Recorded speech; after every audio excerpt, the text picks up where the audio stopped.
আসসালামু আলাইকুম রহমতুল্লাহি আবরাকাত। তো বিয়াস, আশা করি আপনারা ভালো আছেন। তো আমি ভালো আছি আপনাদের দোয়ার, আপনাদের ভালোবাসা নিয়ে। আজকে একটি ঘটনা আমি আপনাদের কাছে দেওয়ার চেষ্টা করব।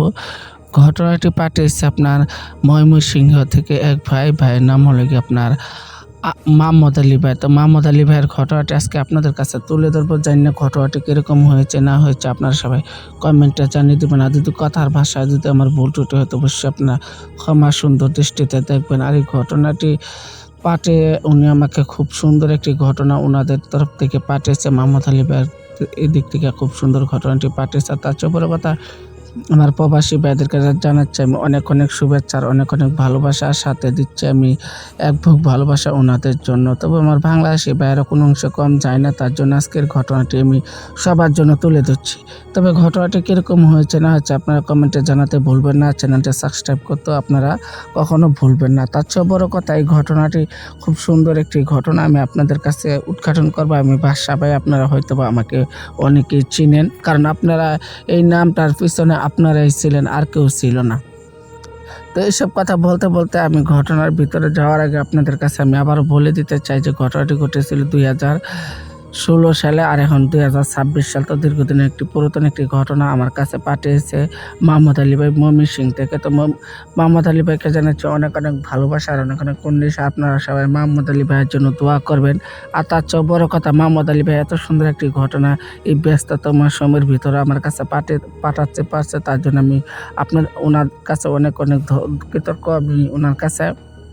আর যদি আমার কথার ভাষায় যদি ভুল বিয়াদবি হয় তো অবশ্যই আপনারা ক্ষমা সুন্দর দৃষ্টিতে দেখবেন। আর তার চেয়েও বড় কথা, আপনাদের জন্য এইসব ঘটনাগুলি তুলে ধরি, কারণ আমি ঘটনা বলতেছি 2017 সাল থেকে, আর 2026 সাল। তো দীর্ঘদিন পুরাতন আমি এই ঘটনা FM এ ঘটনা দিচ্ছি আপনাদেরকে। আর তার চেয়েও বড় কথা যে আপনারা আমার পাশে ছিলেন, আপনারা আমার সাথে ছিলেন বলে আমি এত সুন্দর ঘটনা আপনাদের কাছে আমি উপহার দিতে পারছি। আর তার চেয়েও বড় কথা যে আপনারা ছিলেন বলেই আমি ঘটনাগুলি দিতে আমি সাহস পাচ্ছি। আর এত ঘটনা আমি আপনাদের কাছে দেই, কারণ শুধু আপনারা আমার ভালোবাসার মানুষ। আর এটি একদম নতুন একটি ঘটনা আমি আজকে আপনাদের সামনে তুলে ধরার চেষ্টা করব। আর এই ঘটনাটি একদম রিয়েল। আর আপনারা হয়তো বা জানেন যে আমি কখনো কোনো ঘটনা আপনাদের কাছে দেওয়ার আগে আমি সম্পূর্ণ ঘটনা পর্যবেক্ষণ করে নেব, কি আমি যাচাই বাছাই করে তারপরে আপনাদের কাছে ঘটনাগুলি বলি। আর তার চেয়ে বড় কথা, যেসব ঘটনা আমি আপনাদের কাছে দিয়ে আসছি, কোনো ঘটনা আমি কিংবা বইয়ের থেকে না, কিংবা আমি কোনো খাতা থেকে দেখে আমি শিখে বলিনি। আমি সব ঘটনা আমার বইয়ের থেকে বলি না, কারণ আমি সম্পূর্ণ ঘটনা মানুষের কাছ থেকে আসে। আর আমি সবার কাছ থেকে ঘটনাটি নেওয়ার পর আমি এই সবার কাছ থেকে আমি জিজ্ঞেস করি ঘটনাটি সত্য না মিথ্যে। তো আমি সত্য ঘটনা উদ্ঘাটন করি। যাদের হৃৎপিণ্ড আপনার দুর্বল আছে আপনারা এই ঘটনাটি শুনবেন না, যাদের হৃৎপিণ্ড শক্তপোক্ত আছে আপনারা শুধু এই ঘটনাগুলি শুনবেন। আর তার চেয়েও বড় কথা যে আপনাদের জন্য এইসব ঘটনাগুলি বানাচ্ছে, তো আমার অনেক পরিশ্রম হয়ে যায়। আর তার চেয়েও বড় কথা, আপনারা পাশে ছিলেন বলেই আমি ঘটনা বলতে পারি, এমনকি ঘটনা বানাতে পারি। তো আপনাদের কাছে আমি অনেক কৃতজ্ঞ, কারণ আপনারা না থাকলে আমি কিছুই না, আপনারা থাকলে আমি সব কিছু। তো ঘটনা বলতে হয়তো বা আমি অনেকটা সময় পার করে ফেলছি, কারণ ঘটনার ভিতরে আমি ঢুকে যাব এখনই। কারণ তার আগে আমি সম্পূর্ণ কথাগুলি আমি বিশ্লেষণ করে নিই। আর যদি কথাটি আপনাদের কাছে এই ঘটনাটি কোনো বিশ্লেষণ থাকে তো অবশ্যই আপনারা কমেন্টে জানাতে ভুলবেন না। তার চেয়ে বড় কথা, আমি জানি যে আপনাদের কাছে কোনো ঘটনার বিশ্লেষণ ছাড়া হয়নি। তাও এক ভাই আমাকে কমেন্ট করছে, খুব সুন্দর একটি কমেন্ট, যা ওনার কাছে ঘটনাটি খুবই ভালো লাগছে।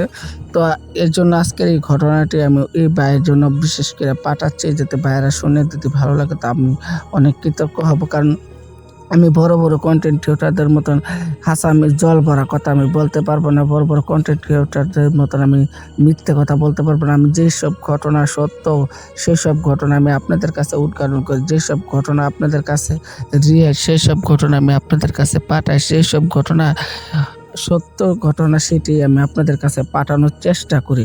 তবে আমার ঘটনা শুনে যদি আপনাদের ভালো লাগে তো অবশ্যই একটা লাইক, একটা কমেন্ট আর চ্যানেলটি সাবস্ক্রাইব করতে ভুলবেন না। আর অন্য বন্ধু বান্ধব নিয়ে আপনার এই ঘটনাটি দেখার চেষ্টা করবেন। আর তার চেয়ে বড় কথা, যেহেতু এখন অনেকটা রাত হয়ে যাচ্ছে, আমি এখন বাসার দিকে চলে যাব। ঘটনাটি আমি যতটুকু সম্ভব আপনাদের কাছে আমি দেওয়ার চেষ্টা করবো আর বলার চেষ্টা করবো। তবে আপনারা আমার পাশে থাকবেন আর মোহাম্মদ আলী ভাইয়ের জন্য সবাই মিলে দোয়া করবেন। তো মসজিদের সে মোহাম্মদ আলী ভাইয়ের এই ঘটনাটি আজকে আমি আপনাদের কাছে উদ্ঘাটন করব। আর তার চেয়ে বড় কথা, আপনারা হয়তো বা জানেন যে মোহাম্মদ আলী ভাইয়ের ঘটনা আমি সবসময় উদ্ঘাটন করি না। তো মোহাম্মদ আলী ভাইয়ের এই ঘটনাটি ময়মনসিংহ থেকে পাঠিয়ে উনি আবার প্রমাণ করে দিচ্ছে যে আমার ঘটনা অনেক দূর দূর পর্যন্ত যায়। তো তার জন্য আমি গ্রেটফুল। আর তার চেয়ে বড় কথা যে আমি এসব ধরনের ঘটনা, ভূত এফএমের ঘটনাগুলি শুধু একমাত্র আপনাদের জন্যই বানাই আর আপনাদের শান্তির জন্যই বানাই। কারণ ঘটনাগুলি শুনে অনেক প্রবাসীরা আছে সারাদিন পরিশ্রমের পরে সন্ধ্যার সময় ঘুমাইবার আগে ওনারা যদি ঘটনাগুলি শুনতে পারে তাহলে হয়তো বা ওনাদের মনটা একটু শান্তি লাগে, একটু ক্লান্তটা একটু কম লাগে। আর তার চেয়ে বড় কথা, এই ঘটনাটি আমার গায়ের নোম ধার করে দেওয়ার মতন একটি অবস্থা। আর এই ঘটনাটি এতটুকুই ভয়ঙ্কর একটি ঘটনা যে বলার বাইরে। আর এই ঘটনাটি শুনে হয়তো বা আপনাদেরও ভয় লাগতে পারে একটু একটু করে, কারণ আমি বলতেছি তো তার জন্য আমি একা বলতেছি বলে হয়তো বা আমার ভয় লাগতেছে। আপনারা একা শুনলেও হয়তো বা আপনাদের ভয় লাগবে। তো আমি সরাসরি ঘটনার দিকে চলে যাই। তখন সালটি ছিল 2016 সাল। আর তখন মোহাম্মদ আলী ভাই কতটুকু আর বয়স হবে, বড় জোর 17-18 বছর বয়স হলেও হতে পারে মোহাম্মদ আলী ভাইয়ের বয়স। তো সেই সময়কার সেই ঘটনাটি।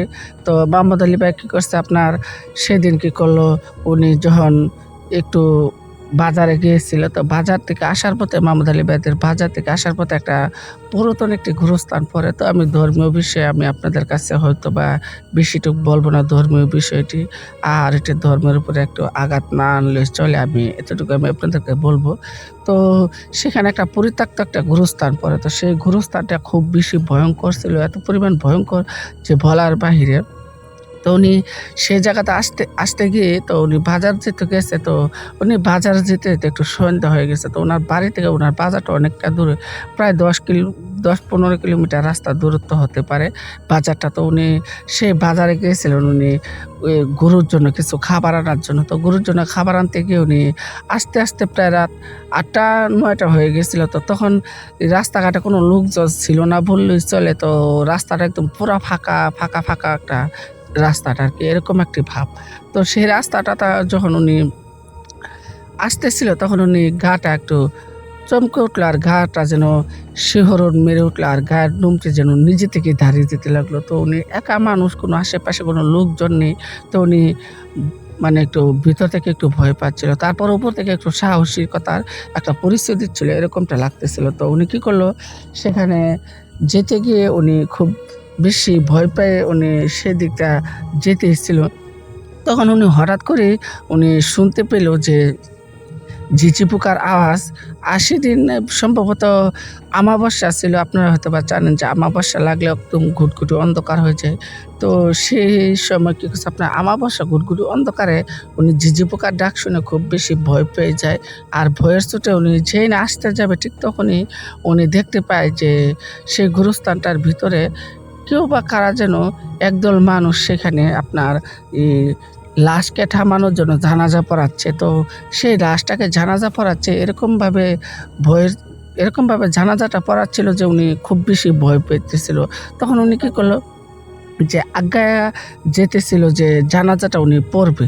তো উনি কী করলো, সেখানে জানাজা পড়ার জন্য উনি কী করলো, দাঁড়িয়ে গেল। তখন উনি জানাজা পড়তেছিল, তখন জানাজা ফিরায় দেখে যে আশেপাশে কোনো লোকজনই নেই। আর এত লোকজন সেখানে ছিল, একটা লোকজন উনি। তখন উনি ভয় পেয়ে যায়। আর ভয় পেয়ে উনি কী করে, আসার জন্য উনি রওনা দিয়ে দেয়। তো ঠিক তখনই উনি দেখতে পায় যে সেখানে আরও যেন কিছু লোকজন একটি লাশ কাঁধে করে নিয়ে আসতেছিল। একদল মানুষ দেখে উনি ভাবলো হয়তো বা সেখানকার সেই লোকজন হয়তো বা ওনাকে সাপোর্ট সিস্টেম দেবে, এমনকি সেখানকার সেই লোকজন হয়তো বা ওনাকে একটু সাহস দিবে। কিন্তু উনি বুঝতেও পারতেছিল না যে সেই লোক আসলে কোনো লোকজন ছিল না। তো উনি সেই লোকের ভিড়ে বিষে উনি কী করলো, আবারও সেখানে জানাজা দাঁড়ায় গেল। তো উনি সেখানে জানাজা পড়াতেই হঠাৎ করে উনি আবারও দেখতে পেল যে জানাজার যত লোকজন ছিল সব যেন কোথাও যেন গায়েব হয়ে গেল। তখন উনি ভয়ে একদম আত্মহারা হয়ে গেল। তখন ওনার পকেটে শুধু এক প্যাকেট বিড়ি ছিল, সেটি ছিল আপনার আকিস বিড়ি। তো তখনকার আকিস বিড়ি খুব ফেমাস ছিল গ্রাম অঞ্চলের দিকটা। তো উনি কী করলো, সেখান থেকে এই এক প্যাকেট থেকে একটা আকিস বিড়ি উনি কী করলো, ধরা টান দিতে লাগলো। তখন আকিস বিড়িটা টান দিতে লাগলো, ঠিক তখনই উনার চোখের সামনে উনি দেখতে পেল যে একটা বড় জোর 10-11 বছরের একটি মেয়ে উনার চোখের সামনে আসলো। তো সেই মেয়েটি এসে উনার দিকে এরকমভাবে তাকিয়েছিল।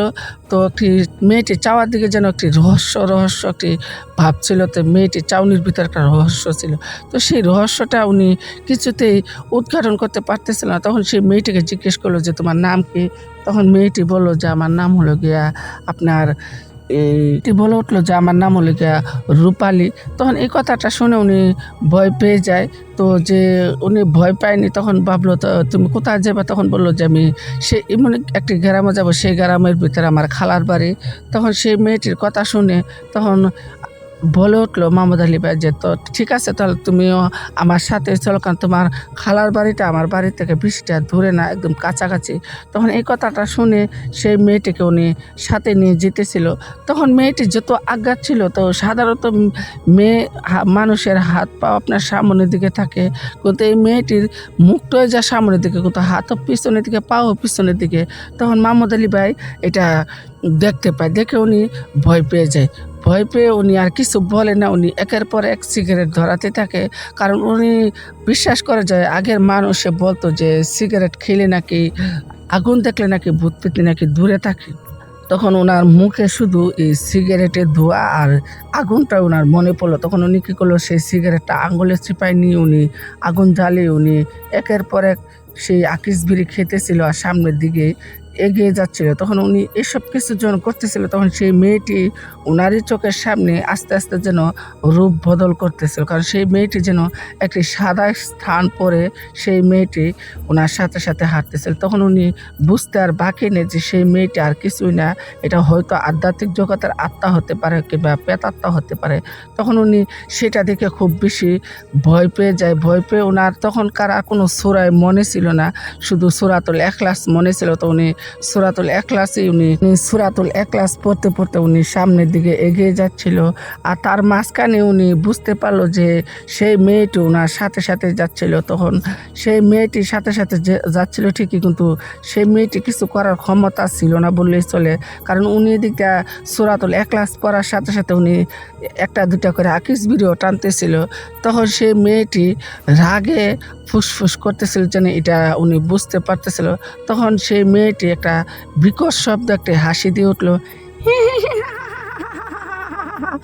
"হায়, আজ তোদেরকে খেয়ে ফেলবো।"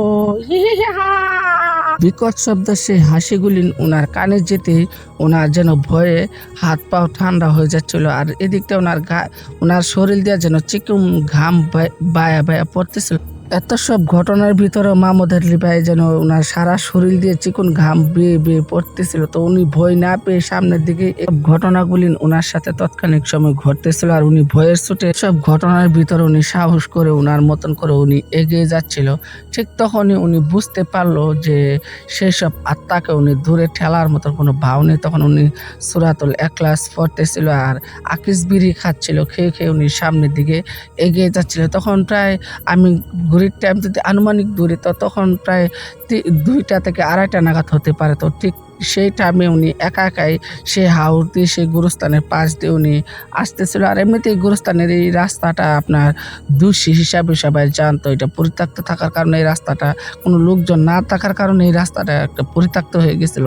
কারণ এটা শুধু মানুষ দিনের বেলায় চলাফেরা করে, আর রাত্রেবেলা কোনো লোকজন এখানটা চলাফেরা করে না। কারণ রাত্রেবেলা ওনাদের বাড়ির পাশের রাস্তা দিয়ে ওনারা চলাফেরা করে। তো এইসব কিছু ওনাদের সাথে ঘটতেছিল। আর এবার এরকমভাবে ঘটতেছিল যে উনি ভয়ের চোটে চিৎকার করতেছিল আর বলতেছিল যে, "তুমি আমাদেরকে এখানে।" মাহমুদ আলী ভাই সেখানে ভয়ে ভয়ে উনি সামনের দিকে এগিয়ে যাচ্ছিল, কিন্তু উনি পিছনে ফিরতেছিল না। তবে এত সব ডাকাডাকি সেই মেয়েটা করতেছিল। তবে অদ্ভুতভাবে যেন মাহমুদ আলী ভাই যেন উনি ওনার মতন করে হেঁটে যাচ্ছিল। তবে উনি ভয়ের চোটে ঘেমে নিয়ে 100 অবস্থা। আর এই দিকটা ঝিঝি পোকার ডাক আর আমাবস্যা অন্ধকারের কারণে উনি কিছুই দেখতে পারতেছিল না। তো ভাই, যে তার সাথে এইসব ঘটনাগুলি ঘটে শুধু একমাত্র সেই বুঝতে পারে যে আসলে সেখানে কি ঘটছিল আর কী বা ঘটতেছিল ওনাদের সাথে। তো এরকমভাবে উনি উনার মতন করে হেঁটে, হেঁটে যেতে, যেতে উনি সিগারেট বিড়ি একের পর এক খেয়ে যাচ্ছিল, বিড়ি একের পর এক খেয়ে যাচ্ছিল। তবে উনি যেন বিড়ি খাওয়াটা থামাচ্ছিলই না। তবে এদিকটা উনার চোখ-মুখ একদম লাল গোলম হয়ে গেছিল বিড়ি খেতে, খেতে। আর ঠোঁট-মুখ যেন কালা হয়ে গেছিল, মুখ একদম তিতা বিষ হয়ে গেছিল। তারপরও উনি বিড়ি খাওয়া ছাড়ছিল না। এরকমভাবে উনি বিড়ি খাচ্ছিল।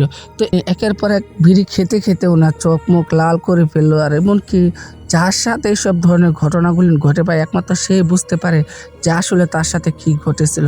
তো সেই রাতে মাহমুদ আলী ভাই একা একাই উনি আসতেছিল। আর উনি ভয়ে আতঙ্কে একদম ভয়ের চোটে উনি কী করবে না করবে উনি কিছুই ভেবে পাচ্ছিল না। এমনকি আশেপাশে কোনো লোকজনও নেই যে ওনাকে বাঁচাবে। যত গ্রাম অঞ্চলে আপনার রাত ২টা বাজা মানে মধ্যরাত। এমনিতেই ৬টা-৭টা বাজলে মানুষ খেয়ে দিয়ে ঘুমিয়ে যায়, তো এমনিতে মধ্যরাত হয়ে যায় গ্রাম অঞ্চলের দিকে। আর সেদিকে রাত ২টা-৩টার দিক দিয়ে এরকম ঘটনা যদি ওনার সাথে ঘটে তো আসলে কিছু বলার নেই। তবে আশেপাশে খেক শিয়ালও আপনার পাশাপাশি একটু, একটু ডাক ছাড়তেছিল খেক শিয়ালে। তবে খেক শিয়ালের ডাক উনার কানে ভেসে আসতেছিল ঠিকই, কিন্তু উনি ভয়ে, ভয়ে উনি সিগারেট খেতে, খেতে বিড়ি খেতে, খেতে উনি সামনের দিকে এগিয়ে যাচ্ছিল। তো তখনকার ফেমাস বিড়ি ছিল আকিস বিড়ি। তো সেই আকিস বিড়ি খেতে, খেতে উনি সামনের দিকে এগিয়ে যাচ্ছিল। আর সূরা ইখলাস পড়তেছিল। যত দ্রুত সম্ভব উনি সূরা পড়তেছিল আর সামনের দিকে লম্বা, লম্বা কাইক ফালিয়ে উনি সামনের দিকে যাচ্ছিল। তো এসব ঘটনাগুলি উনার সাথে তৎকালীন সময় ঘটার পরে উনি খুব বেশি ভয় পেয়ে যায়। ভয়ের চোটে উনি কান্নাকাটি করতে থাকে আর বলে, হে আল্লাহ তুমি আমাকে রক্ষা করো আর এখান থেকে আমাকে মুক্তি দাও। তবে যেন উনাকে যেন সেখান থেকে কিছুতে যেন মুক্তি দেওয়ার মতন কোনো অবস্থান কিংবা অবকাশই ছিল না বললেই চলে। তো উনি সেখানে ভয়ে, ভয়ে কান্নাকাটি করতে থাকে আর চিৎকার করতে থাকে আর বলতে থাকে, আল্লাহ আমাকে রক্ষা করো। তো উনাকে রক্ষা করার মতন কোনো লোকজন ছিল না। তো উনি একাই হেঁটে যাচ্ছিল। আর সেই ১১-১২ বছরের মেয়েটা যেন দেখতে, দেখতে যেন সেটা একটা প্রেতাত্মা রূপে পরিবর্তিত হতে লাগলো। তো সেই মেয়েটা বলে ওঠে যে, আমি তোমাকে আজকে খেয়েই ছাড়বো। দীর্ঘদিন হয়ে গেল আমি কোনো মানুষের তাজা রক্ত খাইনি। আজকে আমি মানুষের তাজা রক্ত খাবো। আর এদিক দিয়ে মাহমুদ আলী ভাই ভয়ের চোটে চিৎকার করতে, করতে উনি সামনের দিকে এগিয়ে আসতেছিল। যত সামনের দিকে এগিয়ে আসতেছিল তত বেশি ওনার পাশে, পাশে সেই মেয়েটিও আসতেছিল। তো উনি কী করবে না করবে উনি কোনো কিছুই ভেবে পাচ্ছিল না। উনি শুধু কান্না ভেঙে পড়ছিল আর বলতেছিল, আল্লাহ তুমি আমাকে এখান থেকে রক্ষা করো। তখন উনি শুধু সূরাতুল ইখলাস আর সেই বিড়ি খেয়ে আসতেছিল। তো উনি বিড়ি খেতে, খেতে তো সেই মেয়েটা আবার বলে উঠলো যে, তুমি কতক্ষণ বিড়ি খাইতে পারো আমিও আজকে দেখব। কারণ একটা সময় হয়তোবা তোমার বিড়িও শেষ হয়ে যাবে। তো এইভাবে উনি যখন এসব কথা শুনতেছিল তো উনি ভয়ের চোটে উনি চিৎকার করতেছিল আর বলতেছিল যে, আমাকে এখান থেকে রক্ষা করো। যেকোনো মূল্যে আমাকে এখান থেকে রক্ষা করো। তো ভাই যার সাথে এসব ধরনের ঘটনা ঘটে আসলে সেই বুঝতে পারে। তো এরকম একটি ঘটনা একবার আমার সাথেও ঘটছিল। আমি হয়তোবা আপনাদের কাছে শেয়ার করে বলেছিলাম। তো এইভাবে মাহমুদ আলী ভাইয়ের সাথে এসব ঘটনাগুলি ঘটে আর মাহমুদ আলী ভাই ভয়ের চোটে কান্নাকাটি করতে থাকে। আর কী করবে না করবে মাহমুদ আলী ভাই ভেবে, ভেবে কুল কিনারাই পায় না। তো এইসব ঘটনাগুলি ঘটতে, ঘটতে উনি যখন সামনের দিকে আগাতে, আগাতে যখন উনি অনেকটা দূরে আগায় যাচ্ছিল, ঠিক তখনই উনার কানে ভেসে আসে হালকা ভারী বাতাসে সেই হজর আজানটা। তখন হজর আজানটা ভেসে আসতেই সে আত্মাটা চলে যাওয়ার আগে বলে যায় যে, আজকে তুমি হয়তোবা আমার কাছ থেকে রেহাই পাইছো। পরবর্তীতে হয়তোবা তুমি আমার কাছ থেকে আর রেহাই পাইবে না। তোমাকে আমি শেষ দিন করেই ছাড়বো। তখন মাহমুদ আলী ভাই সেই কথাটা শুনে একটা দৌড়কে দিল। দৌড় দিয়ে উনি একটি বাড়ির নাম আছে বিছরার ভিতরে পড়েছিল। আপনার আপনার দেশে কি বলে বিছরাকে আমি জানি না। তো আমাদের দেশে বিছরাই বলে কিংবা খলা বলে। তো উনি সেখানে পড়েছিল। তখন সেই বাড়ির কিছু মানুষ দেখে ওনাকে তুলে নিয়ে ওনার সারা শরীরে চোখে মুখে পানি দেওয়ার পরে উনি জ্ঞান ফিরে সকাল ৭টা-৮টা বাজে ওনার জ্ঞান ফেরার পরে উনি সম্পূর্ণ ঘটনা সবার সাথে শেয়ার করার পরে উনি ওষুধ পানি খাওয়ার পরে এখন উনি একটু সুস্থ হয়েছিল। তো সুস্থ হওয়ার পরে জানি না যে ওনার সাথে আর এসব ঘটনা ঘটছিল কিনা। তো যদি বা আমার কাছে আসা এই ঘটনাটি আপনাদের ভালো লাগে তো অবশ্যই আপনারা চ্যানেলটি সাবস্ক্রাইব করতে ভুলবেন না।